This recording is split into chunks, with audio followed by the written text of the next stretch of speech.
So good afternoon to everybody, and thank you for attending this Aspire Wellness session called Celebrating Aging. Today we'll have a conversation with Jim Slingluff, who has been a Passavant resident for 8 years. In our audience today, he's joined by some family members, including his daughter Dorothy, daughter and son-in-law Joyce and Ed, sisters-in-law Paula, Nancy, and Carol, and several nieces and nephews, including Kathy, Patty, Terry, Cindy, Janet, Patty and Jim, and Nancy, Joe, and John. So a wonderfully large family that you have. And so before we begin the conversation with Jim, I'd like to give you a general timeline of his life. James Beard Slingluff was born in 1927 and is the fourth of 5 sons born to Walter and Ruth Beard Slingluff. He grew up in Ambridge and Economy Borough and graduated from high school in 1945. The day after Franklin Delano Roosevelt died in April of 1945, he went to the recruiting station to join the Navy, and then in the fall of that year, he began school in Dartmouth College, followed by Duquesne University as part of a pre-flight program to become a pilot.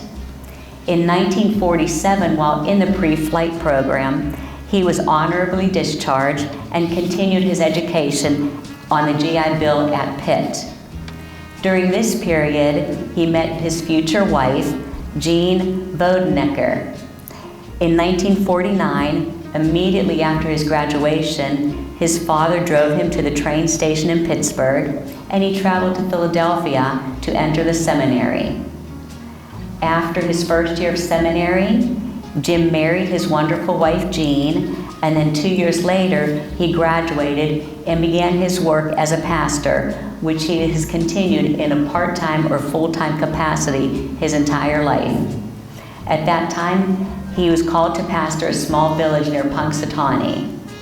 And then in 1954, he began working in Rochester as the assistant superintendent at a home for individuals with epilepsy. Jim and Jane raised 3 children, 2 daughters and a son, Jim, Joyce, and Dorothy. In 1966, he and his family moved to Eastern Maryland, where he began his studies for a master's degree in social work. Upon graduation from that graduate program in 1968, he began working full-time as a social worker at the State Hospital in Maryland, where he remained until his retirement until 1990. Jim and Jean moved to Passavant in 2016, where they first lived in a cottage on Hankey Drive and then moved to Blue Ridge. Last year in 2023, Jean passed away after 73 years of marriage.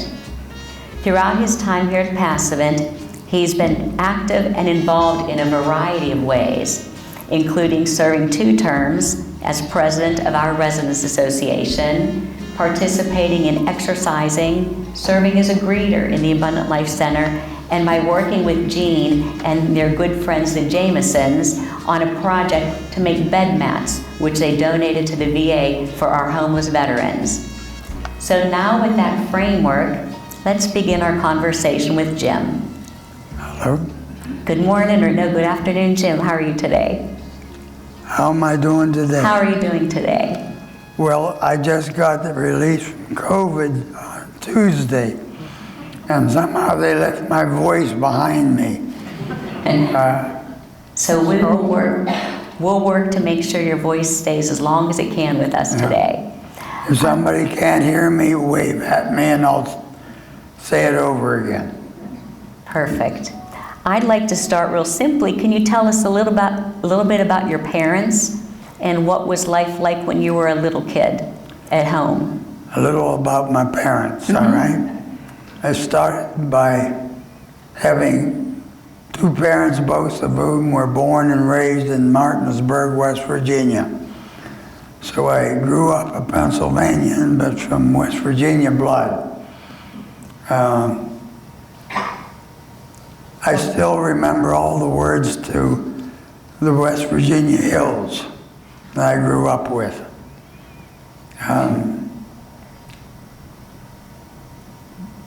I guess a parentage was very usual for that section. My father quit school during the 8th grade to go to work to help support the family. And my mother got to graduate from 8th grade before she went to work to start support the family. They both came from large families, but that was a tradition. And I grew up with a father who said he'd do anything to get the children through school, including that would stop smoking cigars. He never had to do that. But then he always said, well, that's all right, the government did it for him. So, And we grew up in a little, I was born and raised in Ambridge and lived in sort of a summer camp at Legionville Hollow. For those of you who know the territory, it goes back to colonial days. But I don't have many memories of that except sitting on the bridge because they had a flood there every year. It no longer exists. And then the other was we rented a house in Economy, what we know as Walrose. Little country church and little country school. Neither of which had any electricity. The big thing at the church at Christmas time, they got a huge pine tree and filled it full of candles. And on Christmas Eve or a couple of days before, depending on the day, one time a year, those candles were all lit in the church, hundreds of them. And a couple of men who would go along with long poles and light the candles. I was always proud of my family. My father was one of them that they could always trust to get the upper candles. He was steady. By the way, at that church, you knew some of my background. We went there when I was around 3 years old, and I went to Sunday school. And one of my vague memories is my first time in Sunday school of sitting there wondering what this was all about. The teacher was an elderly woman who taught me in Sunday school till I was in 8th grade. 8 years old. She was my teacher until 12. okay, 12 years, okay. Boy, I've gotten confused with the dates. Until I was confirmed at about 12 years old. Her name was Marcella Miller. You might know her as Pastor Kathy's mother. Pastor Susie's. Pastor Susie's mother? Yeah. Pastor Susie's mother. Also, her Uncle Charlie was here for a long time and had a great hand in setting up the railroad system here. So it's a small world. It's a small world with you having her, Pastor Susie's mom, be your Sunday school teacher, and then you arrive here and Pastor Susie's living here. And also when I came here, there was a young girl I knew from the time I was 3 years old through high school.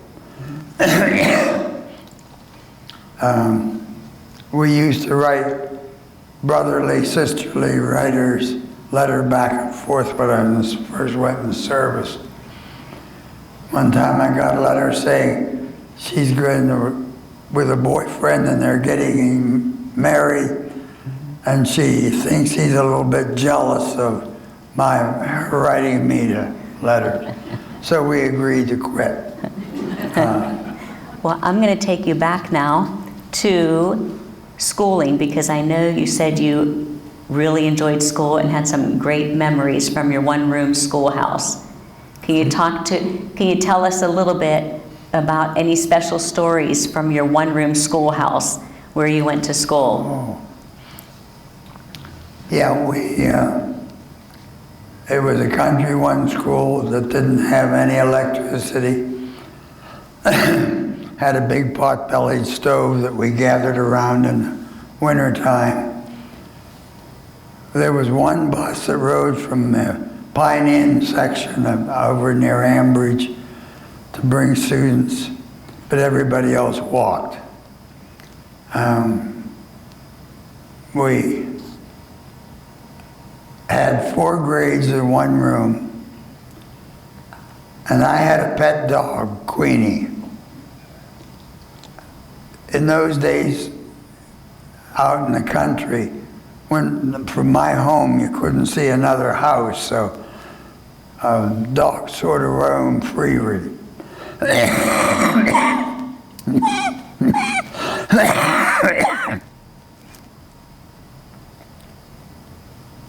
Queenie came to school almost every day, with the teachers okay.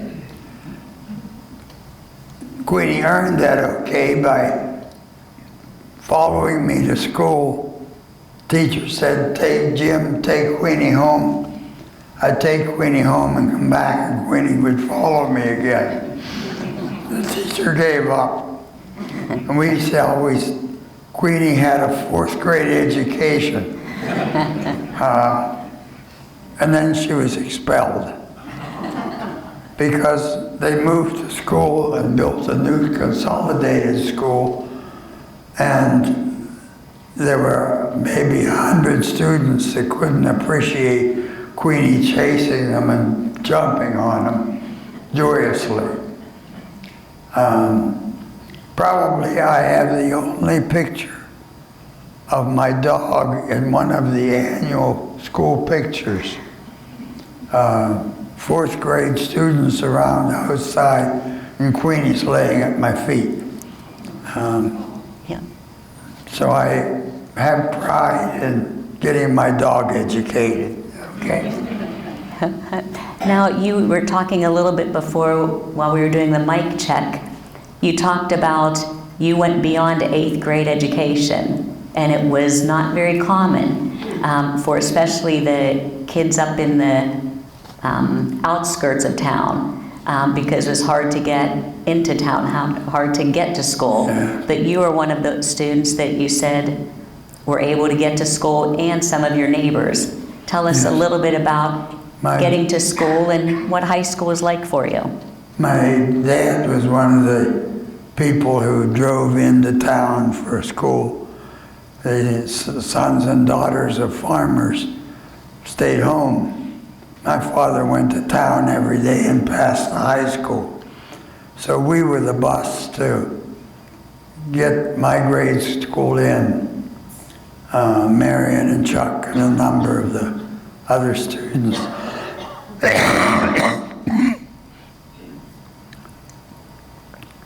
But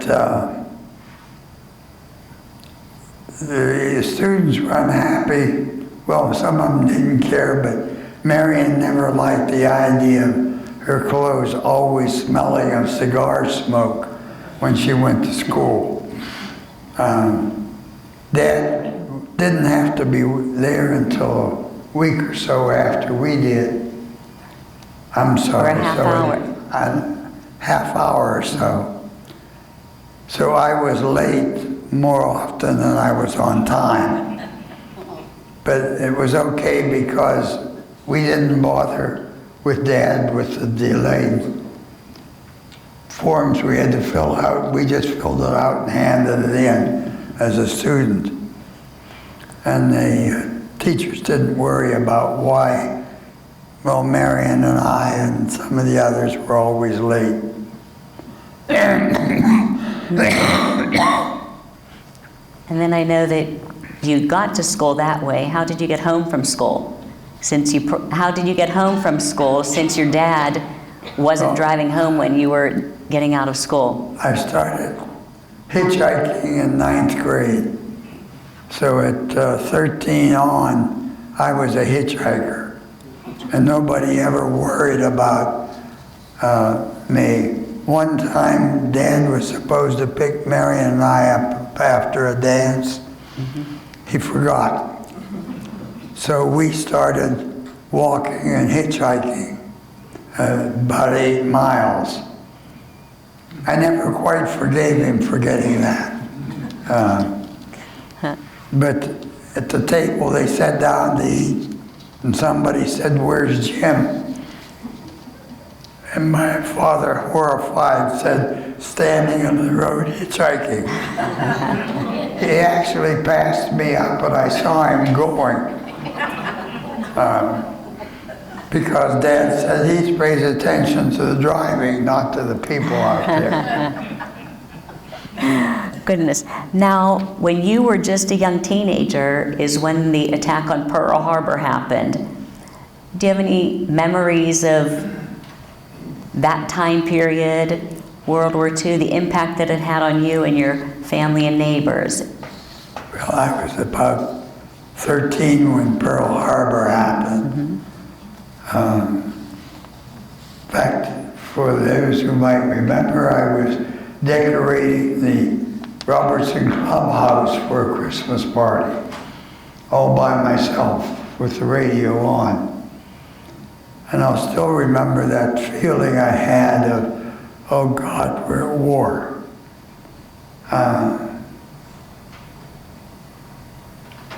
Of course, my parents were at a organ recital down in Pittsburgh.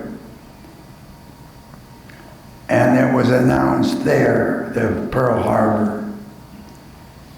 And so they knew it when they come home. But the family was sort of subdued. And not the oldest brother, next older brother, Bob, decided that day that he would go to join the Army the next day. And they permitted him to stay until after Christmas. And then he only had one trip home for the whole duration of the war. So I grew up really not knowing him other by name. He's 6 years older than I was. I used to say my problem in life was when my brothers came home from the service, they still thought of me as the brat that they used to be hanging around them all the time. And I had to admit that I was a bit of a spoiled brat. At least my mother said so when they were out there playing football and I was 4 or so years old. And I loved to run in and kick the ball while they were there. And so they pushed me around a bit and I went in crying. My mother said, "Don't bother, I watched you do it." So I always had that memory, so I was a spoiled brat, so what? But I grew up. But they still thought me as that kid with the... But when they come back, I was already in the Navy myself. So I called right after high school.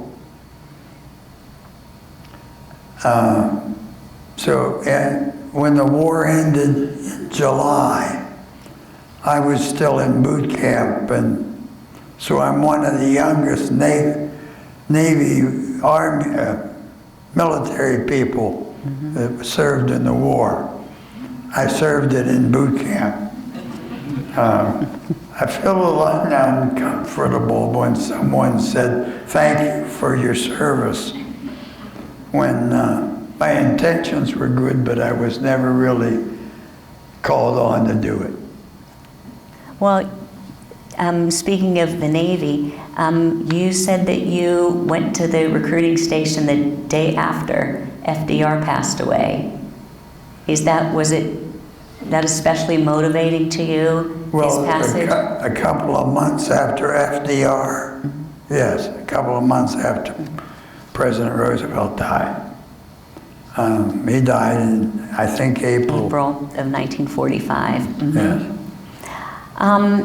And it was when you were home on leave from the Navy at one point where you met Jean. Can you tell us a little bit about how you met her? Yes, I was still in the Navy at one of the schools that they sent to train me to be a pilot, and we never quite made it.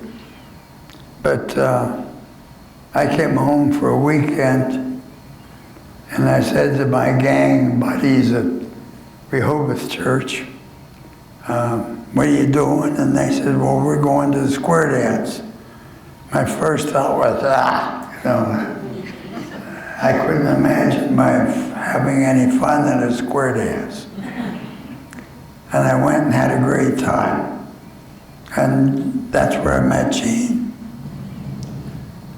Later on, somebody in a church I was serving said, where did you meet your wife? At Luther Lit or at Luther League? I said, no, we met at a square dance.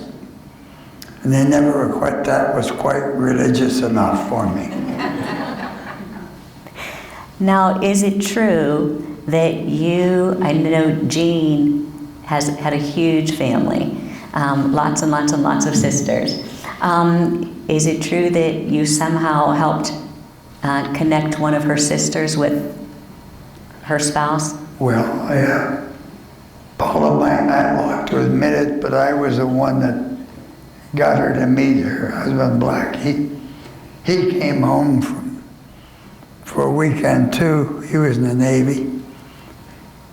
And I said, well, I hate to leave Blackie at home by himself. I called Jean and said, do you think Paula would go out on a double date with us? And Jean said, sure. And then according to the family gossip, Paula said, I will not. And they had a fight, Jean and Paula. I think your mother settled the argument by saying to Paula, look, Jean's promised you would. You got to do it. You don't have to go with him again. But she stuck around and married him anyway. The other thing I often compare Jean's family to my family. In doing family counseling, whether it's through mental health or through the church, I always compared our two families in talking with the young people. I said, your job in life is to create a family that has the good that you've seen in both families and not the bad that you've seen in both families. And you create your own. For example, and I always said this, my family got along fine. I can't remember as an adult ever quarreling with any of my four brothers. We might not agree with each other, but we never fought, and we got along fine. And if we happened to meet in the street, we said, how you doing? We talked a while.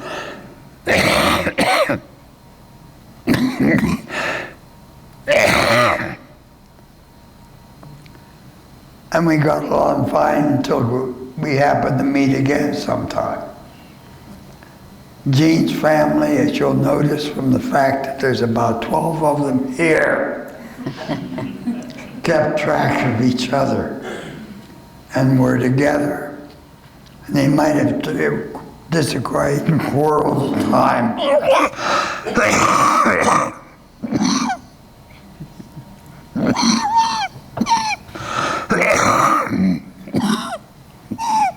Take your time. We're in no rush. So, The nursing staff says you're okay, you're going to work. has to work itself out. So I'm reset. I don't mind coughing because I know the nursing staff says it's going to work. You know they're always right. But the fact that there's 12 members of Jean's family here and none of my family here, it says something about what the war did to us. We grew up and then separated as 17-year-olds and it came back as adults. And we never had that sense of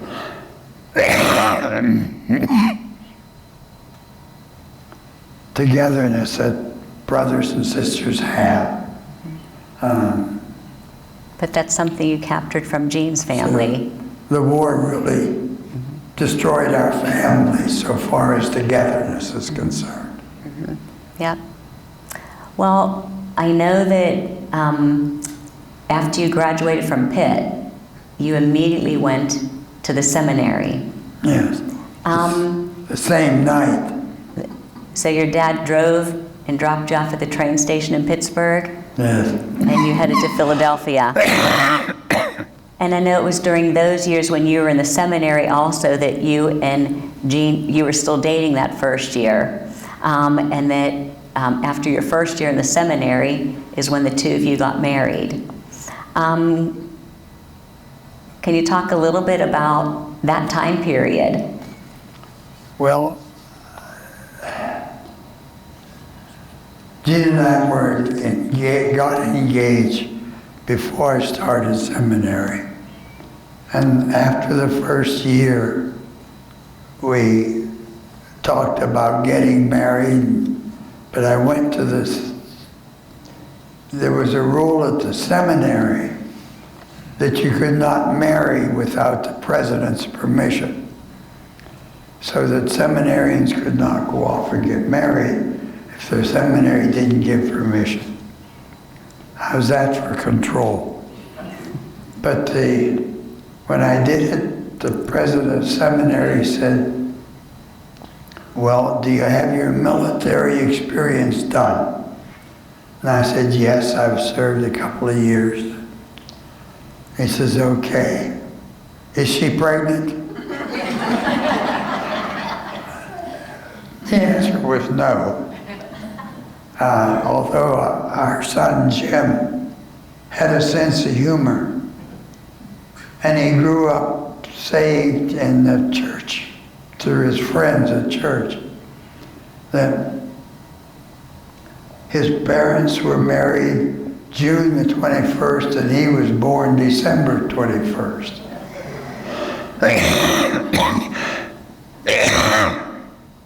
Which was true a year and a half later.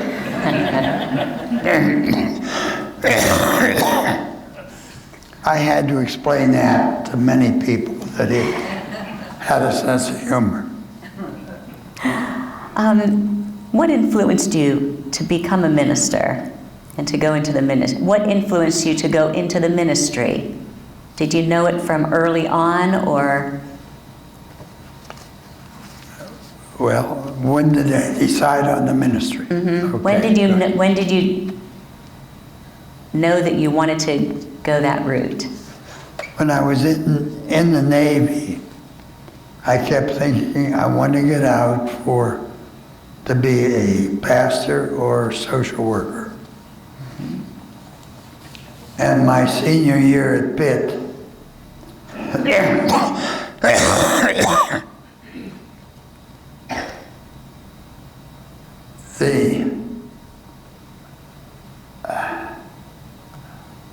I made the decision that I wanted to go to the ministry. Mm-hmm.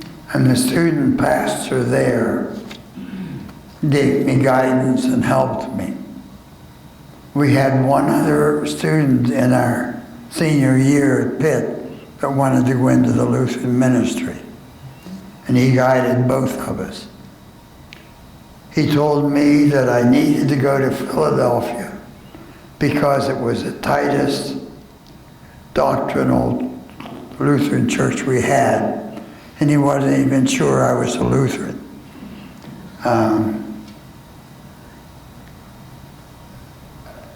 Doctrine was not a big issue in the Walrose Lutheran Church growing up.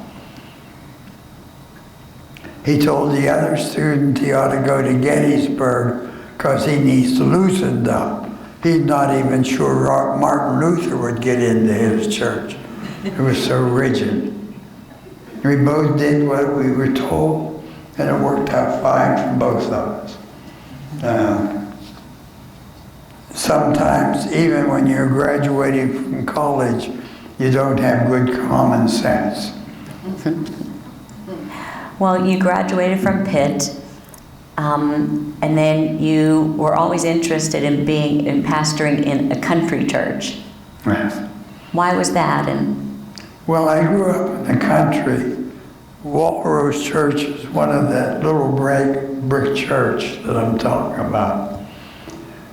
I'm happy with country people, and happiness is a good thing to have in working with people. The bishop asked me my senior year of seminary what I wanted, and I said, well, I really want a country parish. And he says, I've got just the place for you. It turned out to be the lowest paying congregation in the Western Pennsylvania Synod. A tiny little 3-congregation parish.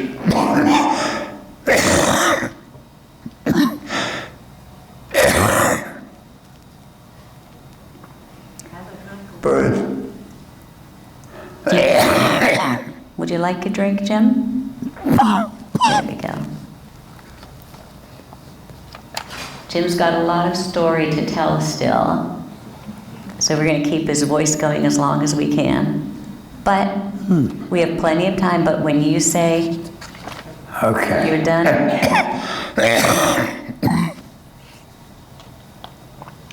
The only worst experience I had was a congregation I was serving.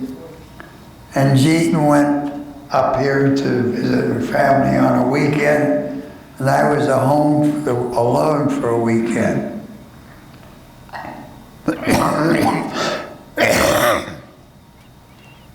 I got to church, said hello, and not a sound came out. I had bronchitis and didn't know it, because I didn't talk on Friday night.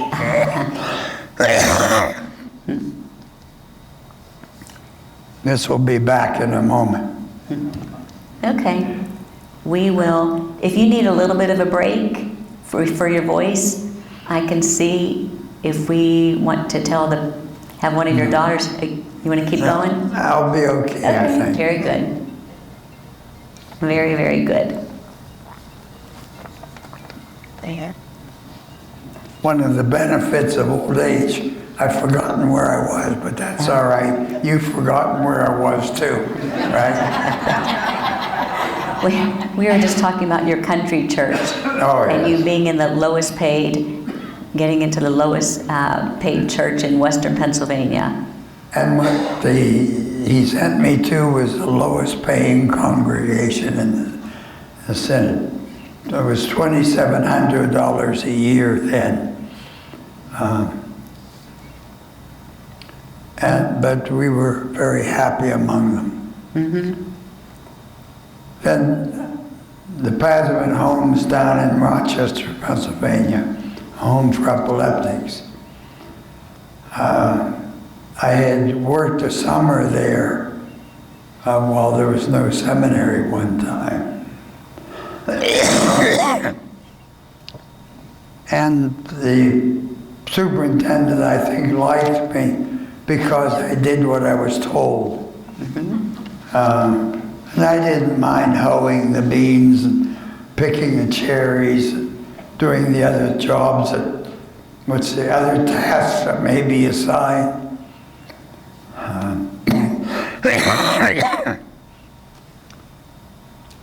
So they called me there to work there with the intention of my moving into it. And by the way,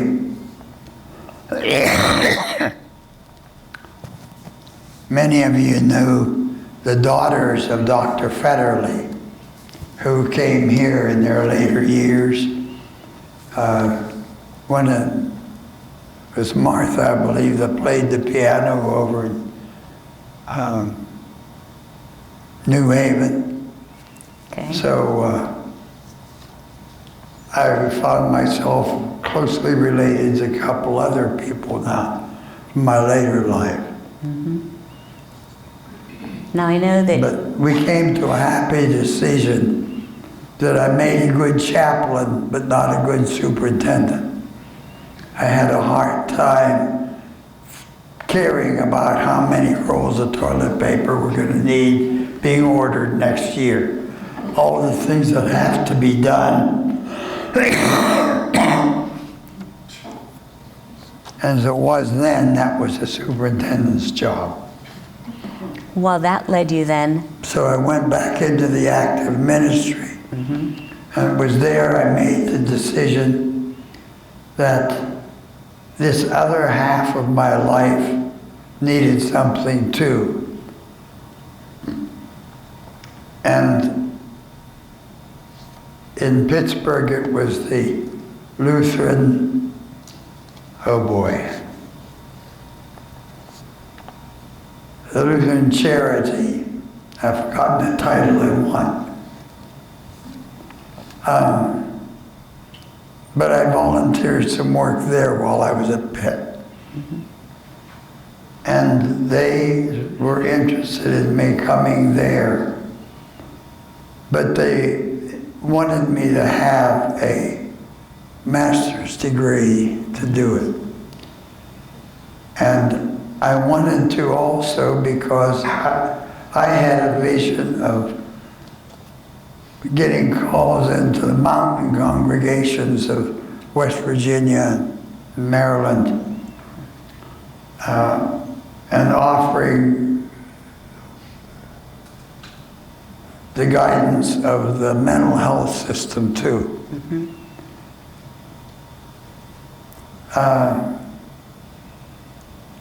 But I knew I couldn't afford to go to Pitt School of Social Work and stay because they had an established institution and they didn't offer much in the way of a scholarship.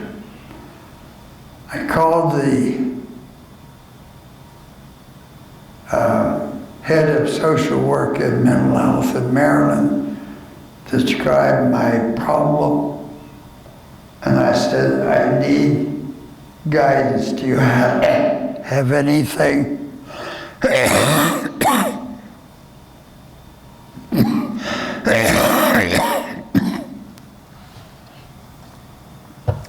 you have anything to help me?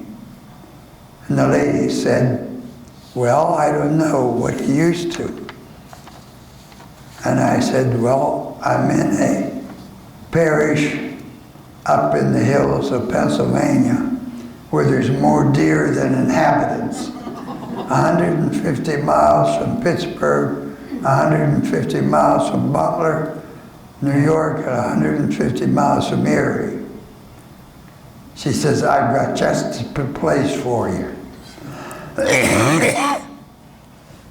Down on the eastern shore of Maryland, which is 100 miles from Baltimore, and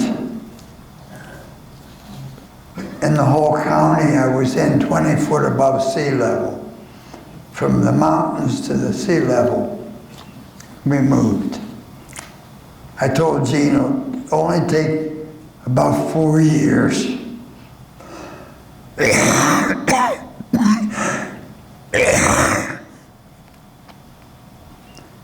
2 years to get through seminary and 2 years to repay the college for paying me to do work while I was at school. That was the agreement.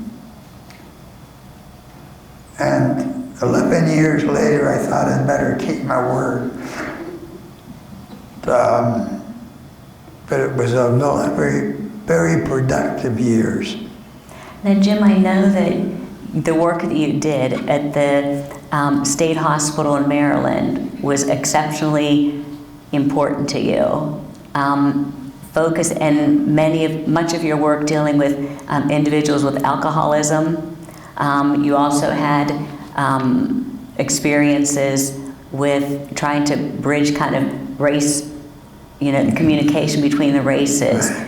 And I know you wanted to talk about those experiences, so let's jump ahead a little bit and start to share with us, because you've done such important work there. Well, I found myself, I didn't have to move to that mountain parish to practice everything. Mm-hmm. When I went into the classroom, or not the classroom, back into the college, they said,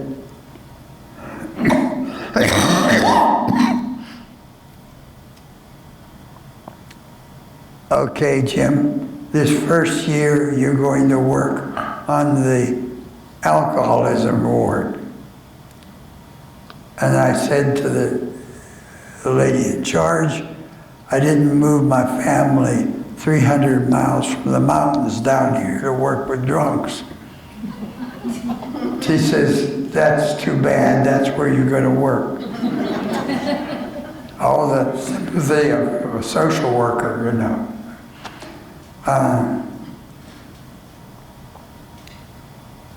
So for that first year, I was out in the alcoholism ward for 3 days a week while I went to school 2 days a week into the university.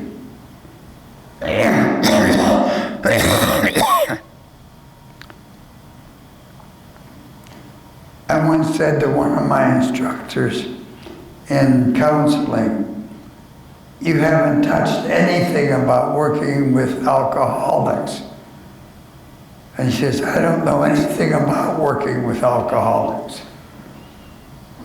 And I played my predicament. I am, but I need some background to teach me what the field is and how to do it.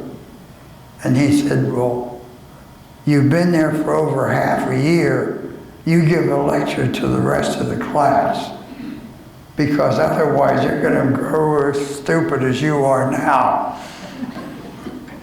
So I did what I was told.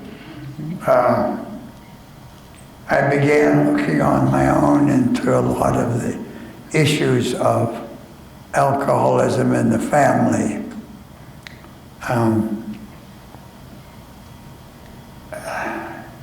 The second year, I was assigned to Dover, Delaware Mental Health Clinic for my 2 days a week.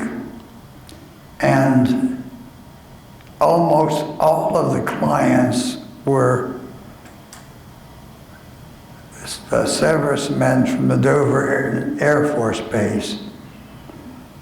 And much of the work was dealing with families when the man was signed away for months and then came back, and the children were out of control, and he yelled at the kids and she yelled at him because he was away and she needed help.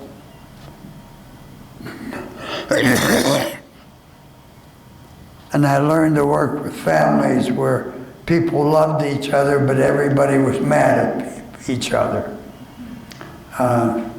Tremendous help in working in a lot of parishes. Because I know you said that you found that your social work experiences went hand in hand with pastoring, that one helped the other. Okay, when I get out, they assigned me to Dorchester County, which is the largest in territory and one of the lowest in population on the Eastern Shore. I didn't want to go there, but they said, that's where you're going. And did, because I had a superintendent of the hospital that was open to new ideas as they integrated the races. And I had a psychiatrist that we often disagreed, but we agreed to disagree. He didn't expect me to be a silent social worker.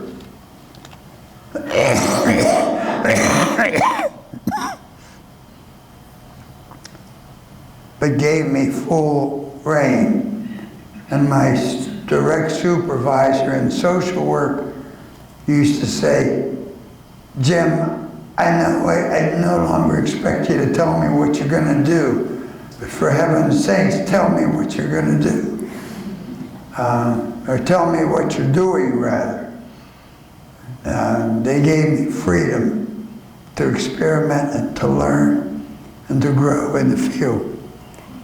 Can you talk, I was going to ask you to talk a little bit about the communication, bridging the gap with race, communication between the races.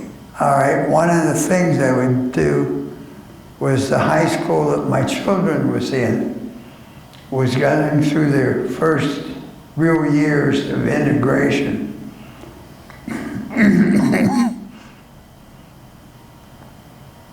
And it was sort of a hotbed of irritation. One night at a basketball game, our son got off the bus in the dark and got attacked by a couple of black students. He wasn't badly beaten up, but I went to the principal and said, I made him nervous because I was there. He thought I was going to make a public issue. I said, there's no interracial discussion here. How about if I promise you there's no problem, and not going to be a problem, but I can come in with interracial discussion. And he took it up to the hierarchy and said, can they do any damage?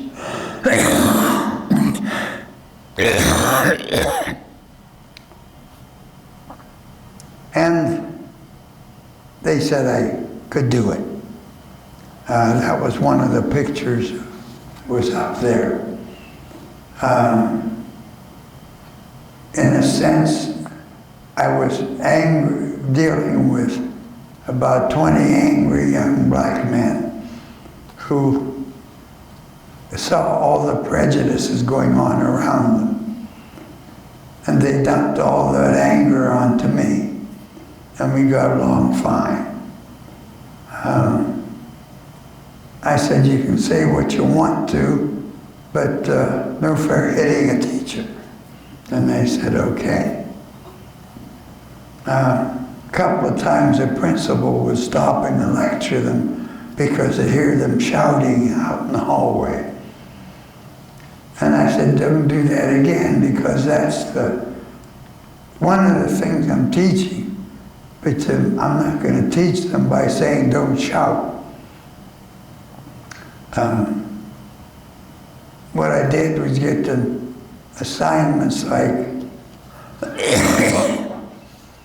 okay, I want you to say what's wrong with the school system, and then later on, you tell me what we need to do about that, what's wrong.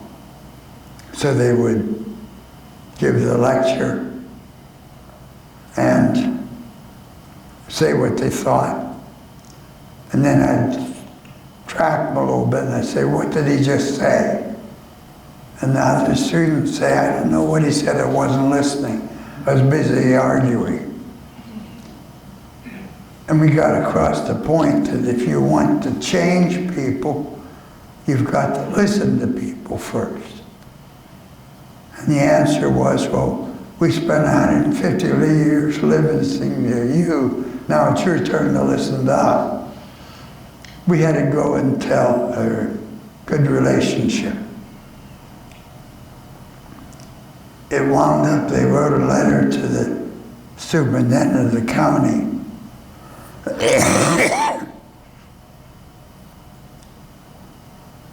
And they wrote the letter, but I corrected it 3 or 4 times by saying, now this is what you're doing. Do you want him to hear you or to obey you?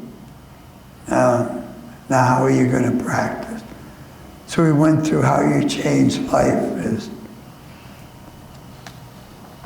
For that I got the scholarship of not the scholarship, The award? the award of Social Work Graduate of the Year. Yep. I know you're very proud of your work as a social worker, and they actually named a building after you while you were there, and that was also in the slideshow, in the picture of the slideshows, which I think is just a testament. At the same time, I established a social work clinic for the alcoholics in the community and put it into the black community church. I had a pastor of a white congregation say,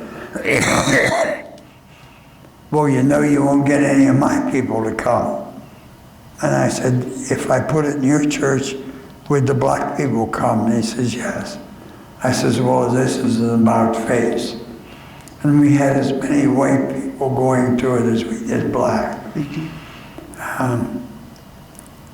I was given the freedom to work without all the red tape, so long as I stayed within the bounds of what I knew to be policy. Now, Jim, I'm going to jump ahead because our hour is going to be up before we know it. But you have a wonderful story about a special hobby that you and Jean had that I think we have to capture during this interview. So I wonder if you could share that with everybody. Well, Jean and I were down in Arizona visiting Jim and went to an antique shop, and I opened up a book of records, and it was a collection of Perry Como. A lot of songs I'd never even heard of before.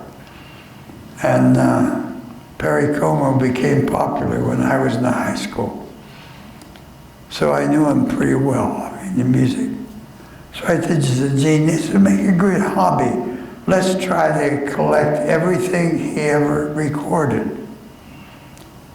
Of course, that pleased Jean, since he was her favorite performer. So we began planning vacations around areas we could go. And every place we went, one of the things we did was go to not antique shops, but like secondhand stores. treasure and trash sort of things. We spent years collecting. We finally got from his recording studio a list of everything he recorded. And we found everything except one. And we found that a copy of it was in the Library of Congress. And we went and we heard it. And I said, can you make me a copy? And they said, not without his permission, or the publisher's permission. So I wrote to the corporation that Perry Como sung for. I promised that nobody would ever make a profit on it. And they gave me permission. And they copied it for me and sent me a copy. Years later, Perry Como had a statue set up for him in Cannonsburg, Pennsylvania. And we donated all of the old records that we had collected because what I had promised to Gene was not the record, but the music. We made copies of it, so that everything that he copied, everything he recorded, we copied, and we had copies. And they invited us to come to the dinner that they had. But all day long they had some of his television broadcasts in this place. But it was centered in everything that we had been doing. So we got a plaque at the foot of his statue saying from Gene Votenecker, Slingluff.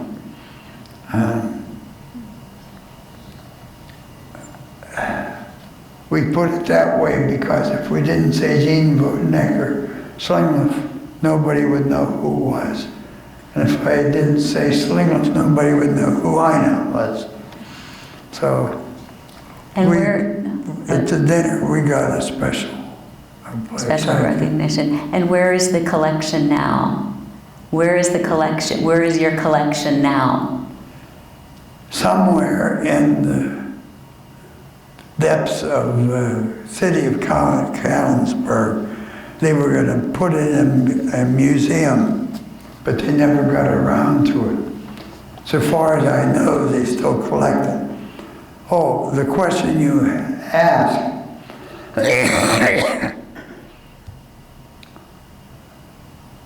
I had the first collection of all of them. We put them on tapes because I had tape machines.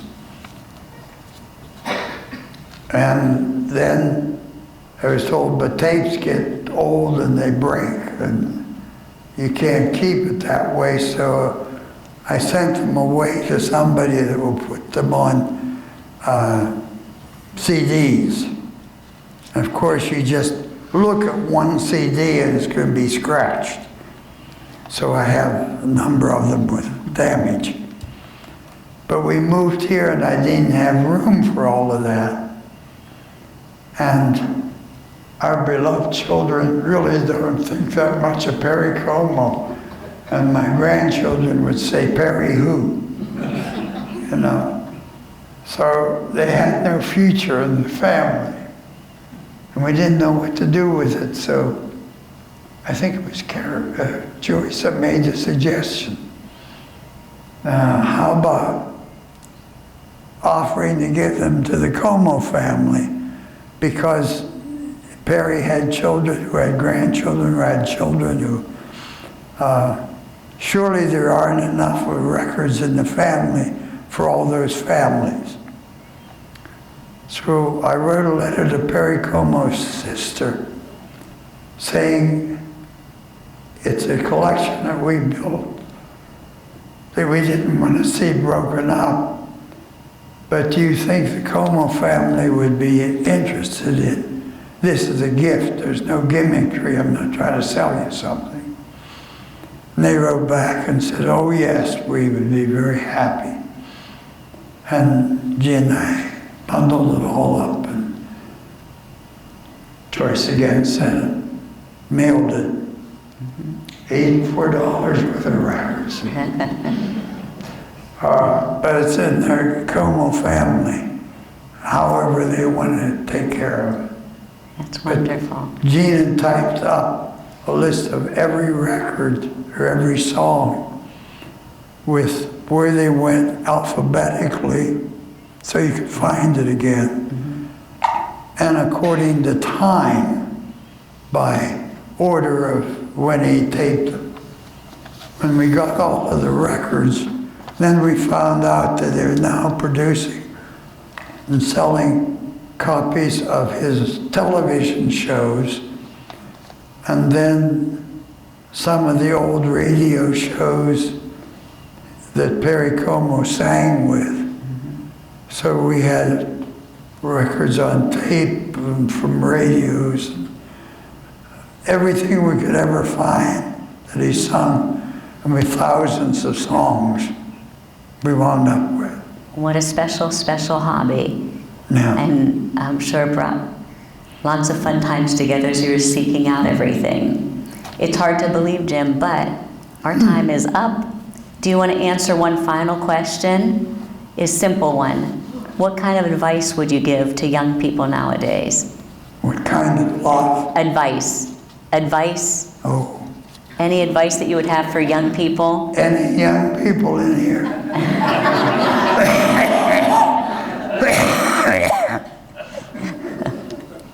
Yeah. Mrs. Jill. The youngest in the room. She's one of the people that taught me how to do this end of the talk. Is it okay if I tell them? She celebrated her 100th birthday not too many years ago. Yeah.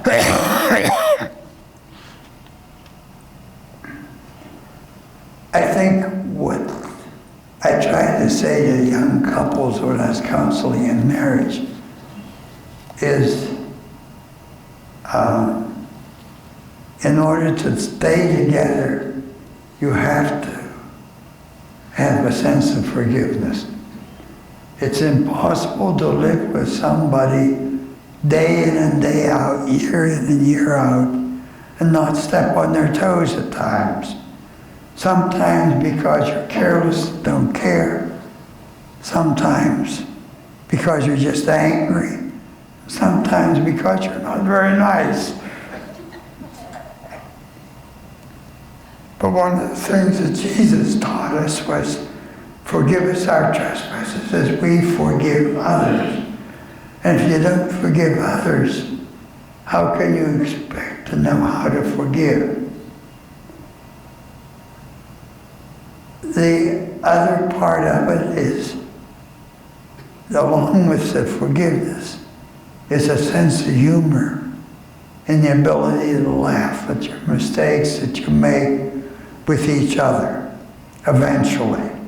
Maybe not when you're angry, but later on, to accept it with a sense of humor. That everything is not as important as we feel it is at the time. Both through the church and in the counseling I did. Just as a quickie, while I was still down in the Dorchester County area, I was under call of the Maryland Synod for interim ministries. And wherever he sent me, then I would go. Sometimes for just a few months, sometimes for a year or more. And the main problem I had was to get people in the congregation to forgive each other for where they differ. If family can't have 4 people or 12 people in the family without quarreling at times, how do you have 100 people in the same building wanting it to be exactly the same? So you pick out what's important, and thinking is not as important as you feel it is at the time. Because later on, you laugh at some of the things that were important. Yep. Wonderful, wonderful advice. Well, our time is up, unfortunately, and I'd like you all to help me thank Jim for this wonderful conversation.